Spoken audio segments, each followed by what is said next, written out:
चलिए बात करते हैं अगली बड़ी खबर की, जो कि देहरादून से है, जहां पर व्यय वित्त समिति की बैठक हुई है। आपको बता दें, पार्किंग व्यवस्था को लेकर समिति की बैठक शुरू हुई।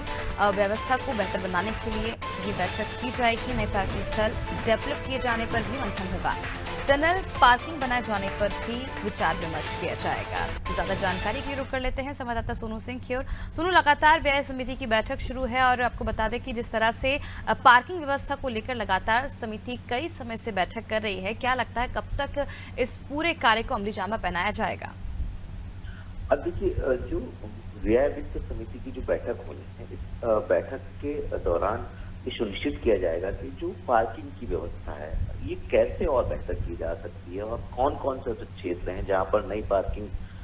स्थल जो है वो स्थापित किए जा सकते हैं, खास तौर से पर्वतीय क्षेत्रों में, खास तौर से धार्मिक स्थलों के पास, खास तौर से यात्रियों के लिए। और जहां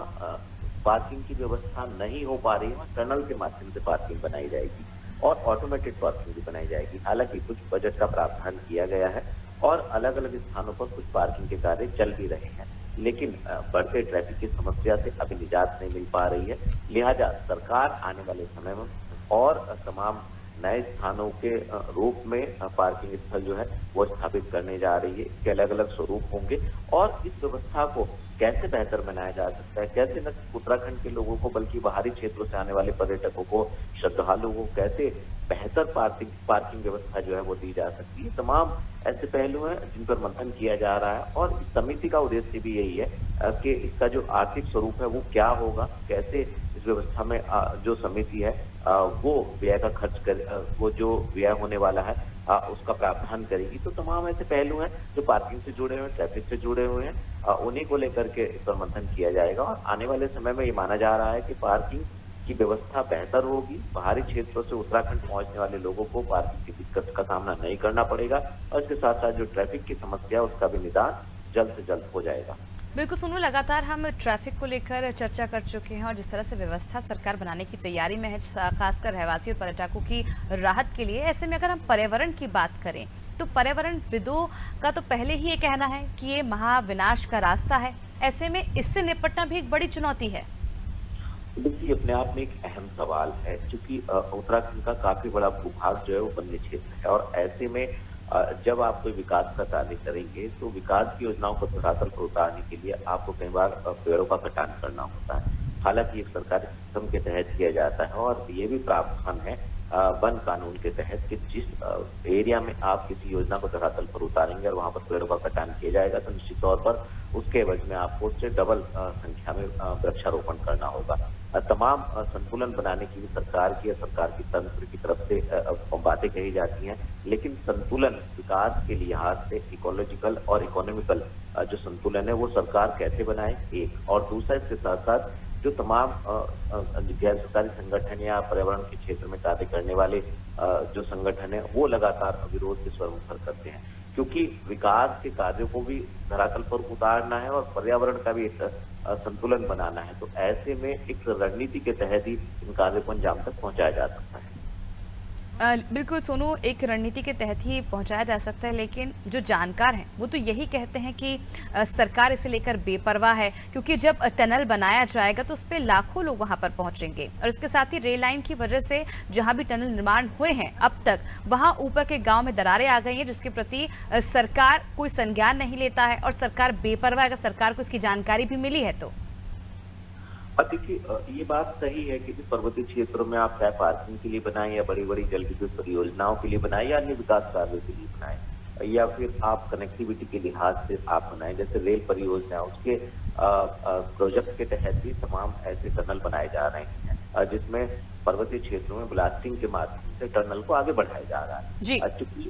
उत्तराखंड की जो भौगोलिक परिस्थिति और हिमालय के पहाड़ों का जो स्वरूप है उस लिहाज से कहीं ना कहीं पर्यावरण एक बहुत बड़ा इसमें पहलू है और इस पहलू को ध्यान में रखते हुए सरकार विकास के कार्यों को आगे बढ़ा रही है। उम्मीद ये की जा रही है कि सरकार पर्यावरण का संतुलन के साथ साथ जो है विकास के कार्यों को आगे बढ़ाएगी ताकि पर्यावरण का संतुलन भी बना रहे और विकास के कार्यों को भी धरातल पर उतारा जा सके। बिल्कुल, लेकिन सोनू सवाल ये भी, क्योंकि जो भी पर्यटक उत्तराखंड पहुंचते हैं तो वो खूबसूरती और वादियां देखने पहुंचते हैं, पहाड़ों को देखने पहुंचते हैं, नेचर देखने पहुंचते हैं, लेकिन ऐसे में जब ये टनल्स बनाए जाएंगे तो क्या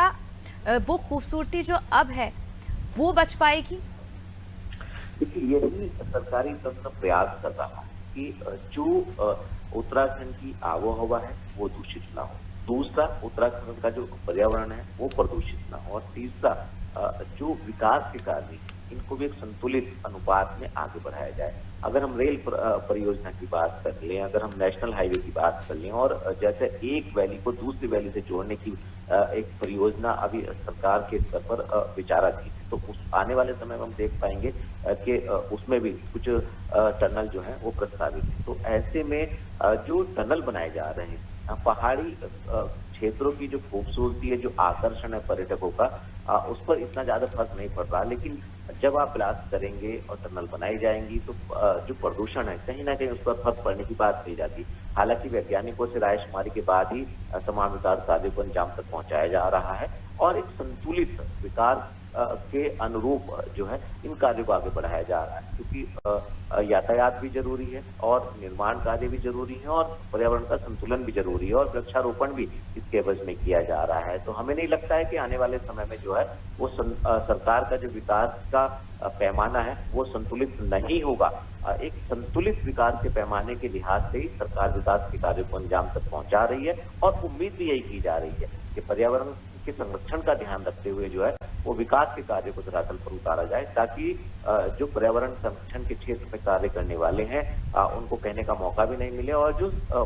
परिकल्पना सरकार की है विकास की उसको भी धरातल पर उतारा जा सके। बिल्कुल, देखने वाली बात होगी जब इसे धरातल पे उतारा जाएगा तो उसके बाद क्या कुछ जो लगातार पर्यावरणविदों की तरफ से कहा जा रहा है कि ये महान विनाश का रास्ता है। ऐसे में सरकार ने एक सोच समझ के निर्णय लिया और ऐसे में इस निर्णय के बाद पर्यटक और उत्तराखंड वासियों को कितना फायदा पहुंचेगा ये देखने वाली बात होगी, क्योंकि पार्किंग की समस्या एक बड़ा मुद्दा हमेशा से उत्तराखंड में रहा है और पार्किंग की समस्या से निजात पाने के लिए टनल बनाए जाएंगे उत्तराखंड में और देश का पहला राज्य बनेगा उत्तराखंड।